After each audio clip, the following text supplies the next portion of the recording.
大家好，上一期呢，我们还是在讲观鸟，说的是什么呢？观鸟的4个方法来让你辨别是什么鸟类。那么这一期呢，我们就要讲一讲相关的书籍，比如说我们观鸟的时候带些什么书。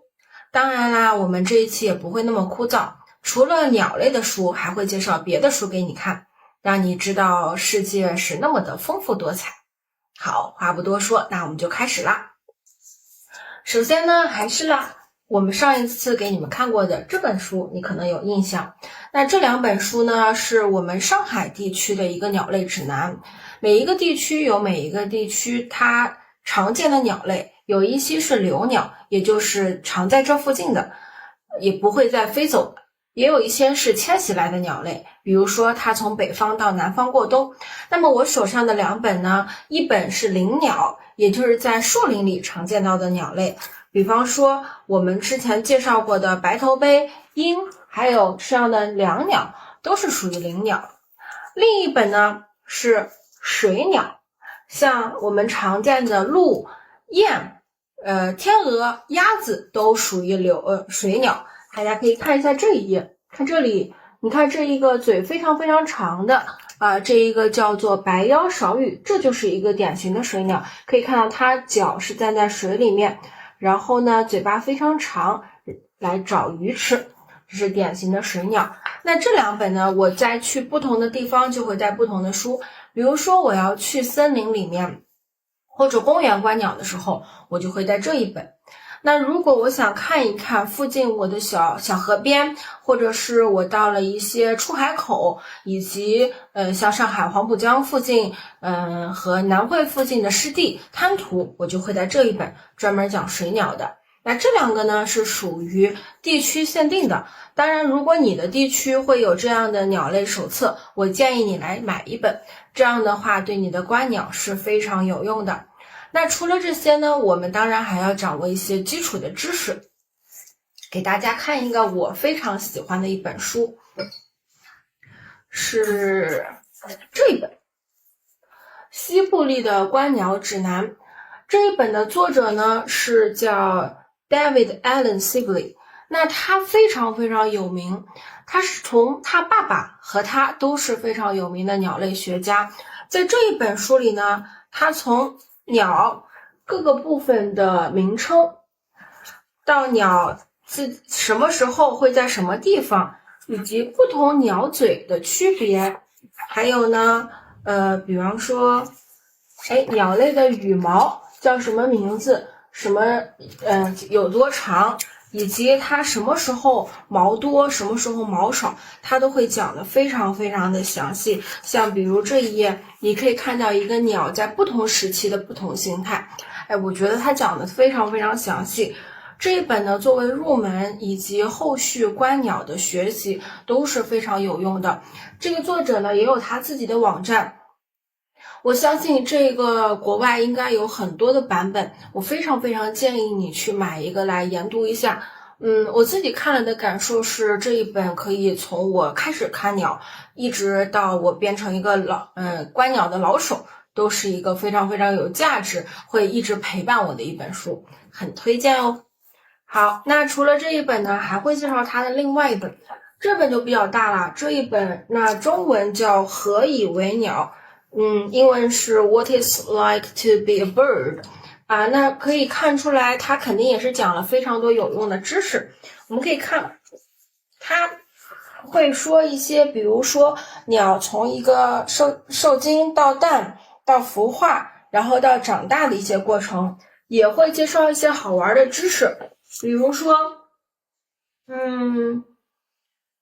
我们来看看好玩的，比如说火鸡。火鸡是从哪里起源的呢？实际上火鸡是起源于墨西哥，之后呢从欧洲才传过美国的，它并不是一个美国最早就有的鸟类。那还有一些比方说啄木鸟，啄木鸟除了吃虫子以外还会吃什么呢？还会吃树洞里流出来的汁液，这也是很多动物的一个食物来源。另外，我们还可以看到，比如说杜鹃，它是如何侵占其他鸟类的巢穴，养自己的孩子的。里面也会配很多插图，它的插图的特点就是非常大，可以看看后面的插图也很大。为什么这么大呢？因为它的图跟实际的鸟类大小是1:1还原的，也就是说，当我的图上这个鸟大概有这么长或者再长一点的时候，那我实际上看的鸟真的就是这么大的一个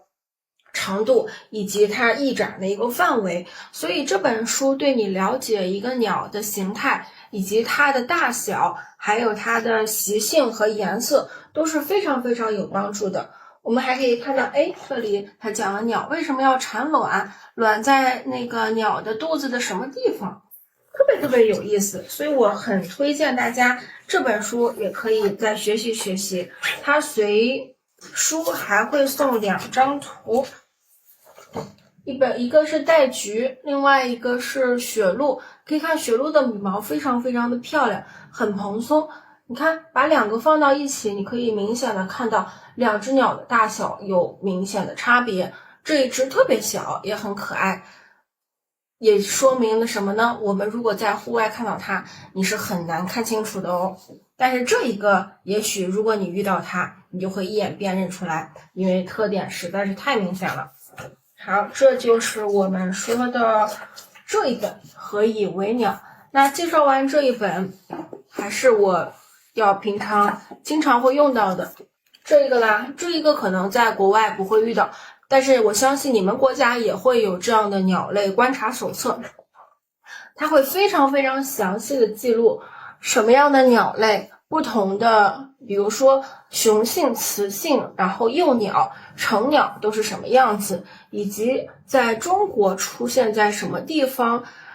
还有它的习性是什么样，它吃什么东西，另外它的鸣叫声是什么样的。我觉得了解一个鸟类的鸣叫声非常重要，因为很多时候我们是看不清楚，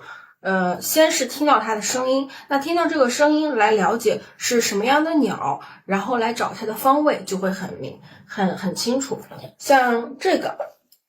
我们中国非常常见的鸟类燕子，大家可以看这2种鸟类是我们目前对，这一个鸟类是我们目前比较多的一个，这个鸟叫金腰燕，也就是一种小燕子。那如果我记得好像在英国或者在美国，你们见的比较多的可能是这一种叫家燕。我们叫它家燕，就是家在中国是 home 的意思，也就是它是在人类居住的地方来筑巢的，所以跟人比较亲近，是一个很可爱的一个小鸟。它吃东西的时候会一直绕着飞，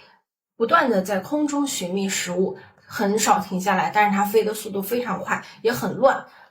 很难观察到一个静止下来的状态，除非它是在巢里。那我们这一本书呢就介绍完了，就是一个关于中国的鸟类指南。如果你是一个观鸟爱好者，来中国我很推荐你来买它，然后来学习一下。说完这一本书呢，还是这一本是叫欧亚群的四季 Robin， 我相信你一定看过它。这只小鸟，这只鸟在欧洲非常常见，在我们中国见的却很少。这一本书呢，从它出生到长大，以及它各个时期的行为，简单或又详细的介绍了它的一生。我觉得是一个了解一个鸟非常非常好的一个作品，就相当于有一个人写了一个我们人类族群的一个自传。很值得一读，它很详细，你也可以看到各个角落，比如说雄性和2只雄性如何争夺一只雌性的芳心。